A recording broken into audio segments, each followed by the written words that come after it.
Sir ఒక్క విషయం చెప్పండి. మీరు చాలా అన్ని రకాలుగా అంటే ఇటు పొలిటీషియన్‌గా కావచ్చు, లేకపోతే ఇంటెలెక్చువల్‌గా కావచ్చు, అన్నిట్లో కూడా మీరు వైజ్ పర్సనాలిటీ. మిమ్మల్ని అందరూ కూడా గౌరవిస్తారు. ఇంకొకటి ఏంటంటే అందరూ మీరు చెప్పేది పర్ఫెక్ట్ అనేది కూడా నమ్ముతారు. సో మీరు చెప్పండి సార్. ఇప్పుడు జరుగుతున్నటువంటి ఏపీలో చూస్తున్నాం ముఖ్యంగా. మొన్న ముఖ్యమంత్రి గారి మీద రాయి పెట్టి కొట్టారు. తర్వాత ఇమ్మీడియేట్‌గా ప్రతిపక్ష నేత అంతకాలం పాటు ముఖ్యమంత్రిగా చేసిన పెద్దాయన, ఎక్స్పీరియన్స్ ఉన్న ఆయన్ని రాయి పెట్టి కొట్టారు. ఏంటి సార్ ఇది? రాళ్ళు పెట్టి కొట్టడం ఏంటి? అంటే ఎక్కడికి పోతున్నాము? బయటికి పబ్లిక్‌లోకి వస్తే రాళ్ళు పెట్టి కొడితే వాళ్ళు ప్రచారం అంటే అంత ఫ్రీగా ఎట్లా నిర్వహించగలుగుతారు? భయం లేకుండా ఎట్లా ప్రజల్లోకి వెళ్ళగలుగుతారు? ప్రజాస్వామ్యంలో ఉన్నామా? లేకపోతే ఇంకెక్కడన్నా ఉన్నామా అనేది అర్థం కాకుండా ఉన్నది అని చాలామంది మాట్లాడుతున్నది సార్ ఇది. నిజమే. అప్పుడు మృగానికి మనిషికి మధ్య మౌలికమైన తేడా ఏంటంటే, ఒక మృగానికి ఇన్స్టింక్ట్ తప్ప ఇంకోటి లేదు ప్రవర్తనలో. తనకి పోటీ వచ్చే జంతువు వేటలో పోటీ వస్తుందనుకోండి, పోయి అమాంతపడి ఆ జంతువుని చంపేయచ్చు. లేకపోతే సంతానోత్పత్తిలో ఒక మగ సింహం పోటీ వచ్చిందనుకోండి, లేకపోతే మరొక మగ జంతువు పోటీ వచ్చిందనుకోండి, దానిపై చంపేయచ్చు, తరిమేయచ్చు. హింస సహజం అయిపోయింది, అది ఇన్స్టింక్ట్ వల్ల తప్ప. మానవ సమాజంలో సమూలంగా మార్పు వచ్చింది. మేధస్సు ఆధారంగా ఎప్పుడైతే మనం పనులు చేయడం మొదలెట్టామో, సమిష్టిగా పనులు చేసే అవకాశం ఎప్పుడైతే వచ్చిందో, మన మధ్య విభేదాలు ఉన్నా కూడా హింస లేకుండా శాంతియుతంగా పరిష్కారం చేసుకోవడమే మానవ సమాజం కొన్న ప్రత్యేక లక్షణం. మనం ప్రతిదానికి ఇక్కడి దాకా వెళ్ళక్కర్లా. మనం రోడ్డు మీద వెళుతున్నారు, మీరు ట్రాఫిక్ పొరపాటున ఎవరిది ఈ వాహనం ఆ వాహనం కొంచెం టచ్ అయింది, అంతకంటే ఏం కాకపోవచ్చు, జస్ట్ టచ్ అయి ఉండొచ్చు. తప్పు ఎవరిదైనా ఉండొచ్చు. కొన్ని సందర్భాల్లో పొరపాటు ఎవరిది లేకపోయినా జరగచ్చు ఈ జన సమర్థంలో. వెంటనే ఈ డ్రైవర్ ఆ డ్రైవర్ దిగిపోయేసి పళ్ళు నూరుకుంటూ అసలు పశు ప్రవృత్తి వచ్చేస్తుంది. ఇది మానవ సమాజ లక్షణం కాదు. నేను కొంచెం పరుషంగా మాట్లాడుతాను అనుకోవచ్చు, ఇది క్రూరమృగాల లక్షణం, మనుషుల లక్షణం కాదు.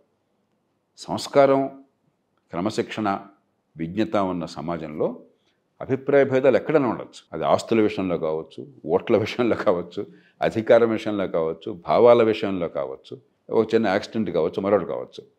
శాంతియుతంగా అందరి ప్రజలను కాపాడేట్లో పరిష్కారం చేసుకోవటమే మానవ సమాజం సృష్టించుకున్న ఏర్పాట్లు. అవి సామాజిక కట్టుబాట్లు కావచ్చు, చట్టబద్ధంగా ఏర్పాట్లు కావచ్చు. అలాగే రాజకీయంలో ఈ రాజకీయంలో తతంగం అంటే ఎందుకని వాక్ స్వాతంత్ర్యము, మరి శాంతియుతంగా చర్చించిన అవకాశము, చట్టసభల ఏర్పాటు. ఈ గొడవ అంతా ఎందుకు? ఆఫ్ఘనిస్తాన్లో లాగానో మరో దేశంలాగానో వాడొక ఆర్మీ కానీ వచ్చి చంపేసుకోవచ్చు కదా గొడవ లేకుండా. ఈ గొడవ అంతా ఎందుకు? అసలు శాంతియుతంగా అభిప్రాయాలు చెప్పుకోవడం కోసం, పరిష్కారం చేసుకోవడం కోసం. కానీ ఏమైందంటే మన సమాజంలో 3 ఉన్నాయి. మొట్టమొదటిది, ఇంకా మనం ఆ మధ్యయుగాల సమాజం నుంచి ఆధునిక సమాజంలోకి పూర్తిగా రాలి వచ్చాం, కానీ పూర్తిగా రాలి. అది ఎవరో పార్టీని నిందించడం కాదు, ముందు మనలో అంతర్మతం చేసుకోవాలి. లేకపోతే ట్రాఫిక్లో చిన్న ఇబ్బంది అయితే ఎందుకు ఒకడమే అంత కోపం వచ్చేస్తుంది? ఎందుకు కొంచెం చిరునవ్వుతో పరిష్కారం చేసుకోలేకపోతున్నాం? ఇప్పుడు ఇదే కాస్త నాగరికత, ఆధునిక యుగంలో నాగరికత మనతో పోలిస్తూ ఉన్న దేశాల్లో చూస్తే యాక్సిడెంట్ అయినా కూడా వాళ్ళు కొట్టుకోరు, కలబడరు. పోలీసు వచ్చేదాకా వెయిట్ చేస్తారు. ఇది సీరియస్ యాక్సిడెంట్ అయితే. మైనర్ అనుకోండి, ఫోన్ నంబర్లు ఎక్స్చేంజ్ చేసుకుంటారు, కార్ నెంబర్ ఎట్లా తీసుకుంటారు, ఇన్సూరెన్స్కి ఫైల్ చేసుకోమంటారు. అంచేత దీనిలో పెద్ద తగదాకే అవకాశం లేదు. ఆ క్షణంలో ఏమరపాటుగా ఎవరైనా ఉండొచ్చు. అట్లాగే ఒకరోజు నేను షికాగో ప్రాంతంలో నాకు ఆప్తమిత్రులు వాళ్ళతో ఏదో సినిమాకి వెళ్ళాం. అర్ధరాత్రి తిరిగి వస్తుంటే అక్కడ ట్రాఫిక్ ఏమీ లేదు, కానీ ఒక సైన్ ఉంది, పక్కన స్కూల్ ఉంది, స్టాప్ అండ్ గో అని ఉంది ఒక సైన్. అర్ధరాత్రి, ఒక్క వాహనం లేదు, ఒక్క మనిషి లేడు. నా స్నేహితుడు కారు నడుపుతున్నవాడు అక్కడ ఆపేసి మళ్ళీ ఒక 2 సెకండ్ల తర్వాత మళ్ళీ మా బయలుదేరాడు. ఎవరు లేరు కదా ఈశ్వర్ అన్నాను. ఇది రూల్ అంతే చెప్పి, ఇక్కడ స్కూల్ డిస్ట్రిక్ట్ హ్యాబిట్ అది ఆపేయాల్సింది, అంత అర్ధరాత్రి అయినా కావచ్చు, ట్రాఫిక్ ఉండొచ్చు లేకపోవచ్చు అని చెప్పాను. అంటే ఏమిటది? ఈ నిబంధన ఎందుకు ఉంది?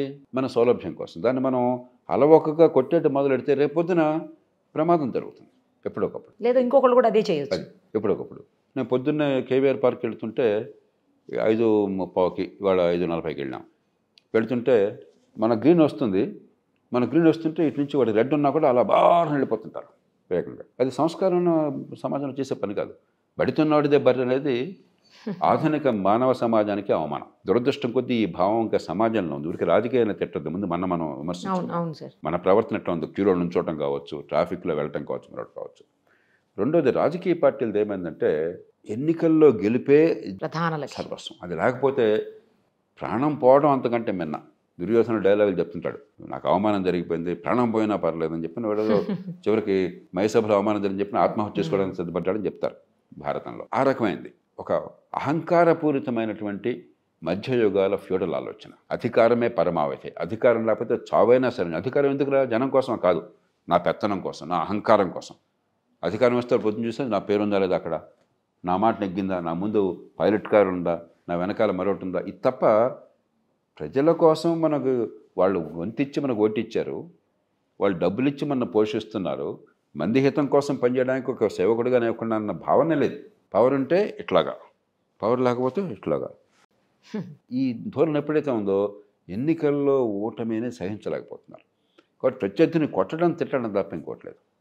మూడవది, దీనికి అనుబంధంగా ఎజెండా మీకు లేనప్పుడు, ప్రజలకి నచ్చచెప్పే ఎజెండా మీ దగ్గర లేనప్పుడు, ఆ పసలేనప్పుడు, కేవలం అధికార క్రీడ మాత్రం అయినప్పుడు సోకాల్డ్ నాయకులు వాళ్ళ అనుచరులు కూడా వాడు ఇటు వెళ్తాడు అటు వెళ్తాడు, ఈ సిద్ధాంతం ఏంటి ఆ సిద్ధాంతం ఏంటి, దేవుడు నాకు అనవసరం, ఏదన్నా ఒకటి ఎక్కడ ఛాన్స్ ఉంటే ఇటు వెళ్ళిపోతాను అన్నప్పుడు వాడికి మరి ప్రజలకు చెప్పడానికి వాడి దగ్గర లేదు, పసలేదు. ప్రజల్ని నచ్చ చెప్పడానికి, ప్రజల్ని ఆమోదింప చేయడానికి, ఇదిగో ఈ ఎజెండా కోసం నేను నిలబడుతున్నాను, ఇది మన మంచి కోసం, మీకోసం అని చెప్పని ఇదిగో ఇది ఈ కారణంగా నాకు అనిపిస్తుంది, దయచేసి మీరు ఆలోచించి ఓటండి అని చెప్పేది లేనప్పుడు మీ దగ్గర ఉంది ఒక్కటే, కులం, డబ్బు, అహంకారం, హింస. దాన్ని పార్టీల నాయకులు కూడా ప్రేరేపిస్తున్నారు. ఎప్పుడైతే మీలో నచ్చచెప్పే శక్తి కానీ సమాజం బాగుపడాలన్న అనురక్తి కానీ లేకుండా ఉన్నాయో, అధికార క్రీడగా ఎప్పుడవుతుందో చివరికి బలిపోసనలు ఎవరైనా చేస్తున్నారు, పార్టీ కార్యకర్తలను చేస్తున్నారు. ఈ రాళ్ళరోవడం కార్యక్రమం, హింసపరడే కార్యక్రమం నాయకుల పిల్లలు ఎవరు దెబ్బతినరు, వాళ్ళెవరు జైళ్ళకి పోరు, రేపొద్దున ఆయన కూడా. ఇలా బలిపరుసలేది సామాన్యులు, రెక్కాడితే డొక్కాడిన వాళ్ళు ఏదో అద్భుతం అనుకుని మా కులవనం, మా వర్గం అనం, మా చోటా నాయకుడు అనుచరులవనం, ఏదో పిచ్చిగా అనుకుని ఏదో గొప్పగా చేస్తున్నాం అన్న భావంతో వాళ్ళ కుటుంబాలను నాశనం చేసుకుంటున్నారు. వాళ్ళ జీవితాలు కర్పూరహారత అయిపోతున్నాయి.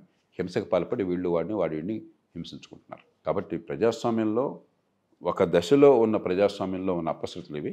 కానీ ఖచ్చితంగా ప్రజల్లో ఓటర్లలో చైతన్యం పెరిగిన కొద్దీ ఇది మారుతుందన్న విశ్వాసం నాకున్నది. అసలు ఎట్లా మారుతుంది సార్? ఎందుకంటే మనమేగా, అందరం మనమేగా. అట్లా కాదు నిర్మ. అప్పుడు మనం ఏంటంటే ఇప్పుడు ఈ క్షణం ఎలా ఉందో చూస్తాం.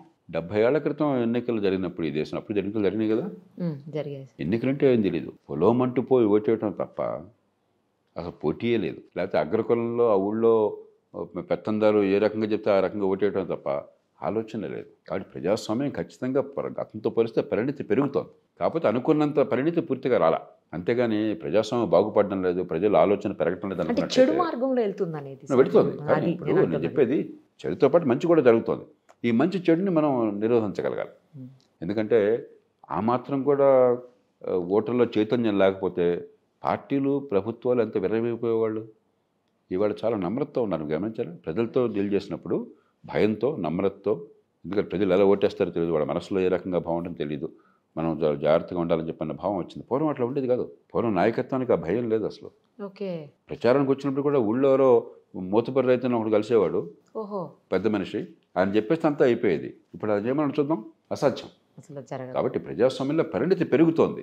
కాకపోతే మనం కోరినంత వేగంగా ఇంకా రాలేదు, ఇంకా లోపాలు ఉన్నాయి. కాబట్టి ప్రజాస్వామ్యం సజీవంగా ఉన్నంత వరకు, పరిణితి పెరుగుతున్నంత వరకు ఇది మరింత బాగుపడుతుంది. కాకపోతే మరింత వేగంగా బాగుపడాలి, హింసలకు తావు లేకుండా ఉంటే. అందుకని నేను చాలా కాలం నుంచి నాలాంటి వాళ్ళు చేసే వాదన ఏమిటి, ఓటుకి నీ జీవితానికి మధ్య సంబంధం లేకపోతే, అర్థం కాకపోతే ఈ పిచ్చి ఎక్కువ ఉంటుంది. దానికి మార్గం స్థానిక ప్రభుత్వాలు. ఉదాహరణకి మనం ఎప్పుడైతే అధికారాన్ని కేంద్రీకరించామో ఈ సమస్యలు మరింత ఎక్కువ అవుతాయి. అదే స్థానికంగా అనుకోండి, ఈ హింసో, ఈ కులమో, వర్గమో పెద్ద పనిచేయదు. అరే నాకు మంచినీళ్ళు వచ్చినా లేదా, ఇంటికి పని మాత్రమే, నా రోడ్డు బాగుందా లేదా, అసలు నా పిల్లవాడు స్కూల్కి వెళ్తున్నాడా, స్కూల్ బాగుందా లేదా, వీటి చుట్టూ చర్చ జరుగుతుంది. అది దాంతో సంబంధం లేనటువంటిది మరి దేశంలోనూ రాష్ట్రంలోనూ ఈ పార్టీ ఆ పార్టీ, ఈ కులం ఆ కులం జరుగుతున్నప్పుడు ఇక జీవితం మర్చిపోతాం. అప్పుడు ట్రైబల్స్ అయిపోతాం. ట్రైబల్ సమాజంగా ఏమైనప్పుడు నా తెగ వాడి తెగ, ఇక తెగల మధ్య పోరాటం. అలా కాకుండా ఇండివిజువేషన్ అంటాం. ఒక ట్రైబ్గా సామూహికంగా ఆలోచించకుండా ఒక వ్యక్తిగా, కుటుంబంగా ఆలోచిస్తే నా కుటుంబానికి ఏం జరుగుతుందని ఆలోచిస్తాం. కాబట్టి వ్యవస్థలో కూడా ఈ చైతన్యాన్ని పెంచేటువంటి ఏర్పాటు చేయకుండా మనం ఏదో ఎన్నికలు జరిపేస్తున్నాం, ఎన్నికలతో ప్రజాస్వామ్యాన్ని ఫుల్ స్టాప్ పెట్టేశాం, ఎన్నికలకు మించి ప్రజాస్వామ్య స్పృహ రాకుండా చేస్తున్నాం. కాబట్టి ఈ వ్యవస్థలో కూడా అధికార వికేంద్రీకరణ ముఖ్యంగా చేపట్టడం అవసరం, బాధ్యతతో కూడిన వికేంద్రీకరణ. Thank you sir, thank you so much.